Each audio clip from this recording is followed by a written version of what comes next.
Good evening. The important signal was not the fifth decline, it was how much of the oil shock the market absorbed. Nifty opened 0.85% lower, recovered 161 points from the low, and closed 0.43% down.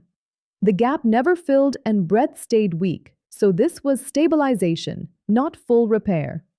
Information technology and bank Nifty finished higher.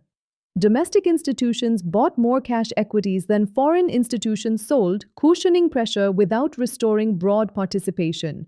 The 23,840 support zone was not regained. Oil eased below $100, but weekend geopolitical risk remains. For Monday, watch whether participation broadens. This is market analysis and education, not investment advice.